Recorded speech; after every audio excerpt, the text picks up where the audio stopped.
In the late 1960s and 1970s, cinema quietly split into two directions. One stayed polished and familiar. The other became raw, uncertain, and unafraid to speak in its own voice. Inside that shift, black filmmakers were no longer waiting to be included.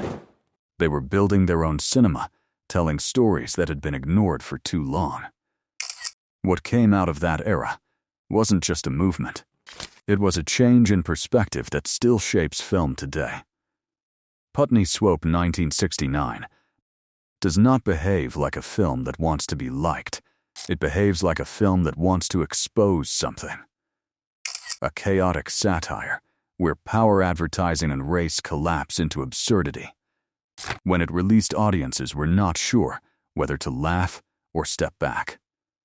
And that uncertainty is the point, because beneath the comedy is something sharper, a question about who gets to control the image of culture itself. The Learning Tree 1969 comes before the movement fully ignites. It is a quiet coming-of-age story that carries more weight than it initially reveals. It does not rush, it observes, it breathes inside ordinary life. And in doing so, it became one of the first major studio-backed films directed by a black filmmaker to center black experience without distortion. At the time, it did not feel like revolution, but in hindsight, it was the beginning of permission. Ganja and Hess 1973 is not a traditional horror film. It feels more like memory dissolving into symbolism. Blood, desire, isolation, but none of it behaves in a conventional way. When it released, it confused distributors and critics alike. Some did not know how to categorize it, others did not know how to market it. But that ambiguity is what made it last, because it refused to explain itself in the language cinema expected. Watermelon Man 1970 begins like satire, but the deeper it goes, the more uncomfortable it becomes. It is a story about identity that shifts in a way that forces the audience to sit with its own assumptions. At the time, it stood out because it did not soften its ideas for accessibility. Instead, it pushed them into absurdity and let discomfort do the work.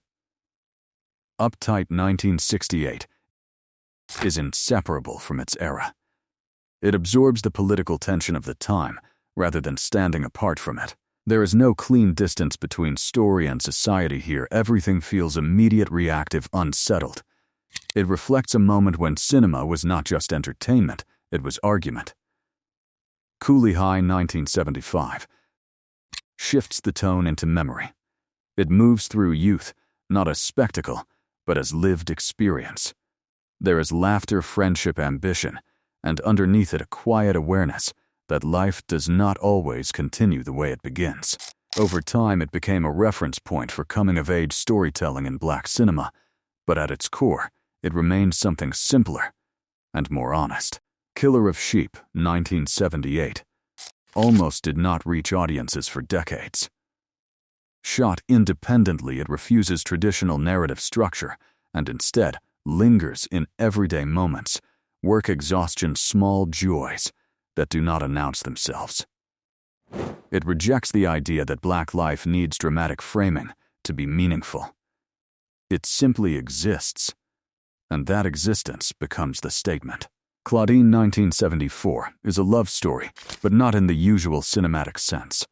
It is built on responsibility, pressure, survival, and the quiet negotiations of people trying to live inside systems that were never designed for them.